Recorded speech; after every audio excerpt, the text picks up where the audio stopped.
إن الذين آمنوا والذين هادوا والنصارى والصابئين من آمن بالله واليوم الآخر وعمل صالحا فلهم أجرهم عند ربهم ولا خوف عليهم ولا هم يحزنون وَإِذْ أَخَذْنَا مِيثَاقَكُمْ وَرَفَعْنَا فَوْقَكُمُ الطُّورَ خُذُوا مَا آتَيْنَاكُمْ بِقُوَّةٍ وَاذْكُرُوا مَا فِيهِ لَعَلَّكُمْ تَتَّقُونَ ثُمَّ تَوَلَّيْتُمْ مِنْ بَعْدِ ذَلِكَ فَلَوْلَا فَضْلُ اللَّهِ عَلَيْكُمْ وَرَحْمَتُهُ لَكُنْتُمْ مِنَ الْخَاسِرِينَ۔ جو لوگ مسلمان ہیں یا یہودی یا عیسائی یا ستارہ پرست، یعنی کوئی شخص کسی قوم و مذہب کا ہو،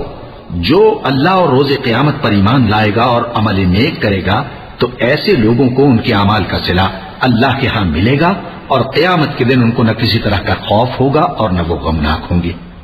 اور جب ہم نے تم سے عہد کر لیا اور کوہ طور کو تم پر اٹھا کھڑا کیا اور حکم دیا کہ جو کتاب ہم نے تم کو دی ہے اس کو زور سے پکڑے رہو اور جو اس میں لکھا ہے اسے یاد رکھو تاکہ عذاب سے محفوظ رہو، پھر تم اس کے بعد عہد سے پھر گئے، سو اگر تم پر اللہ کا فضل اور اس کی مہربانی نہ ہوتی تو تم خسارے میں پڑ گئے ہوتے۔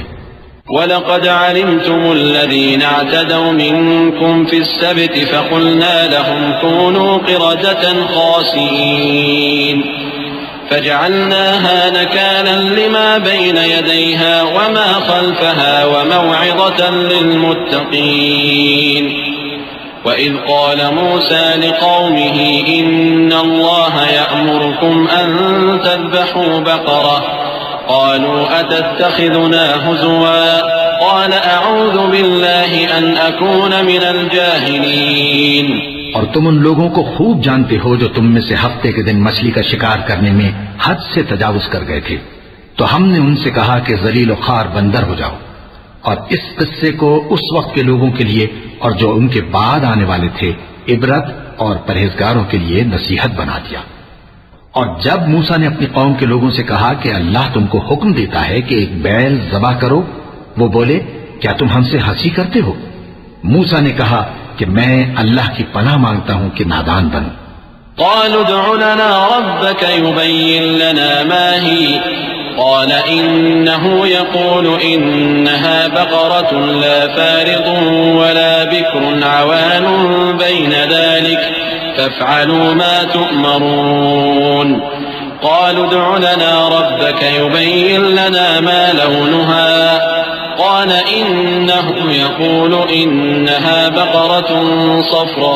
صفراء فاقع لونها تسر الناظرين قالوا ادع لنا ربك يبين لنا ما هي إن البقرة شابه علينا وإنا إن شاء الله لمهتدون۔ انہوں نے کہا کہ اپنے پروردگار سے التجا کیجئے کہ وہ ہمیں یہ بتائے کہ وہ بیل کس طرح کا ہو۔ موسیٰ نے کہا پروردگار فرماتا ہے کہ وہ بیل نہ تو بوڑھا ہو اور نہ بچڑا بلکہ ان کے درمیان یعنی جوان ہو، سو جیسا تم کو حکم دیا گیا ہے ویسا کرو۔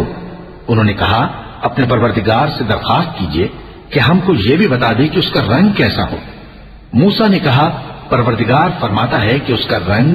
گہرا زرد ہو کہ دیکھنے والوں کے دل کو خوش کر دیتا ہو۔ انہوں نے کہا اب کے پروردگار سے پھر درخواست کیجئے کہ ہم کو بتا دے کہ وہ اور کس کس طرح کا ہو، کیونکہ بہت سے بیل ہمیں ایک دوسرے کے مشابہ معلوم ہوتے ہیں، اور اللہ نے چاہا تو ہمیں ٹھیک بات معلوم ہو جائے گی۔ قال إنه يقول إنها بقرة لا ذلول تثير الأرض ولا تسقي الحرث مسلمة لا شية فيها قالوا الآن جئت بالحق فذبحوها وما كادوا يفعلون۔ موسیٰ نے کہا کہ اللہ فرماتا ہے کہ وہ بیل کام میں لگا ہوا نہ ہو، نہ تو زمین جوتتا ہو اور نہ کھیتی کو پانی دیتا ہو، بے عیب ہو، اس میں کسی طرح کا داغ نہ ہو۔ کہنے لگے اب تم نے سب باتیں درست بتا دی، غرض بڑی مشکل سے انہوں نے اس بیل کو ذبح کیا جبکہ وہ ایسا کرنے والے لگتے نہ تھے۔ اللہ اللہ اللہ اللہ